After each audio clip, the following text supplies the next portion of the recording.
Apartheid made this one of the world's most unequal societies. And the ANC faced a real dilemma. Radical redistribution of wealth would have led to economic crisis. But a widely heard criticism is that a chosen few businessmen close to the party have thrived, while too little has changed for the poor.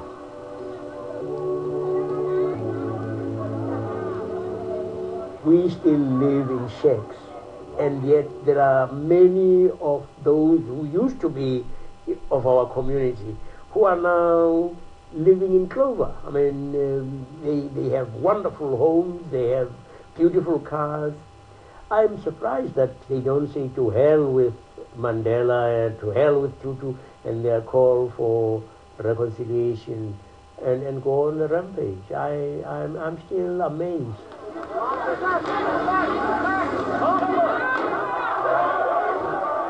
This man was an old comrade of Archbishop Tutu's in the struggle.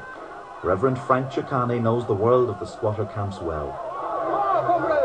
In your anger, don't do things that will create more corpses. Now he runs the office of South Africa's president and responds to the claim that the government has failed the poor. I don't think you could say government failed people. I think you can say government has done its best to deal with poverty in this country. But there are still people who are poor, and there is still more to be done. You couldn't have done all of it overnight. If we tried that, we would have had to take the resources from rich people and transfer them to poor people. You would have had instability in this country. You know that.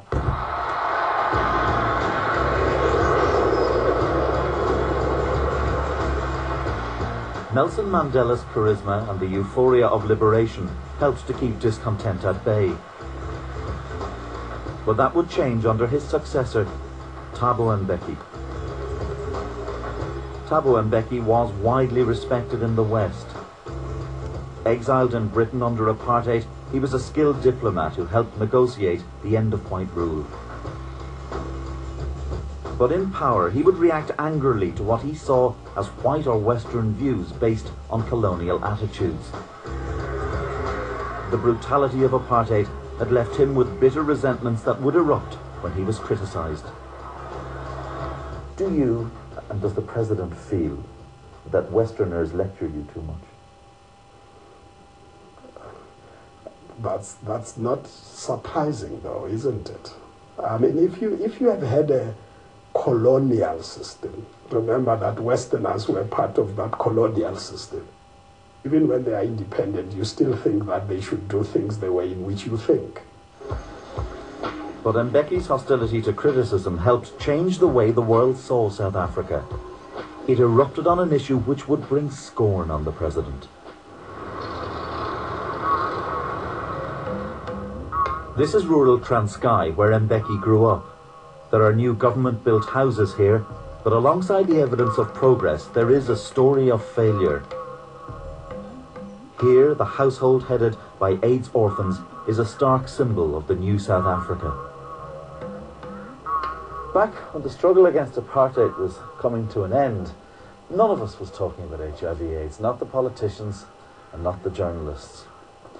But by the end of the 1990s, when Thabo Mbeki was about to succeed Nelson Mandela as ANC president, then it was blindingly obvious to anyone who cared that this country was facing a human catastrophe from HIV/AIDS. Yet at the height of the pandemic, Mbeki said he didn't know anybody who had AIDS. He publicly supported dissident scientists who doubted the link between HIV and AIDS, and dismissed his critics as racists who viewed blacks as sexually depraved. But at home, those who worked with the victims of HIV/AIDS were outraged. He has just arrived. He couldn't even talk when he came. Yeah, but now he's really starting to talk a little. Lulu runs an AIDS hospice in Transkei. Lulu, I'm just wondering, when you heard President Mbeki being quoted as saying that he didn't know anybody who had died of HIV/AIDS, what was your reaction to it? Well, that one is just so unfortunate. You know, if somebody can mention, everybody in South Africa knows somebody who is either HIV positive or AIDS or somebody who has died. Everybody. It's terrible the way it was handled from the beginning. If you remember the debate about HIV causing AIDS, we had to go back and tell people to use condoms, because people were saying, no, the president is saying that it's poverty, so give us food. Activists went to court to try and force the government to provide antiretroviral drugs. This after Mbeki claimed Western pharmaceutical companies were trying to force toxic drugs on Africans to turn a quick profit.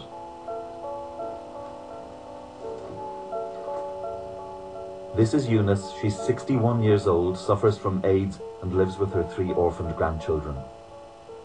Her son died from AIDS in 2001, before the state made ARVs available. A daughter died 4 years later. HIV started with Siyabonga, who was born in 75. It took him. It came to Tandeka, laid her to waste, then took her.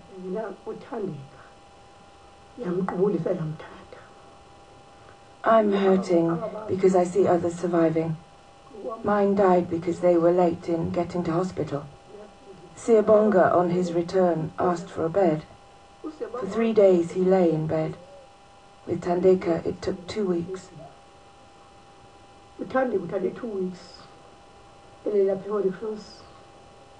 What do you think is going to happen to you?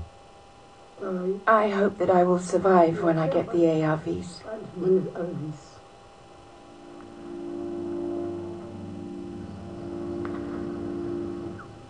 One of the top scientists, as you know, in this country has said that Thabo Mbeki's mixed messages could result in him being judged as a collaborator in one of the greatest crimes of our time.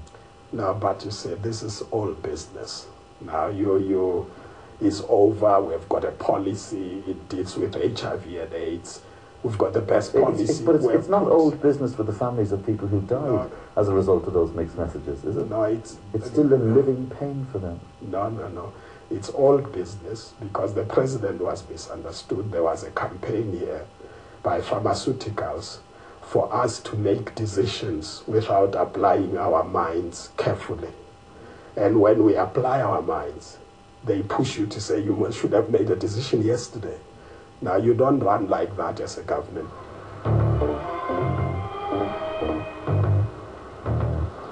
When the ANC came to power, the hope was that it would offer moral leadership in Africa. And Thabo Mbeki did work hard to end crises in Burundi and Congo. But his resentment of Western criticism would show itself again in a crisis that erupted on his northern border.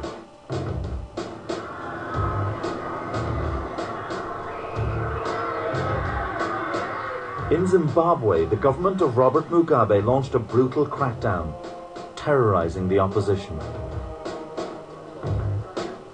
South Africa refused to condemn Mugabe. But 7 years of Mbeki's quiet diplomacy failed to end the repression. Showing solidarity with Mugabe, Mbeki accused his critics of using human rights as an excuse to overthrow the government. In that same year, I met one of those fighting for human rights inside Zimbabwe. Job Sakala was an opposition MP. There is no part of my body which was never burned by electricity. The world must know that the kind of life the people of Zimbabwe are living under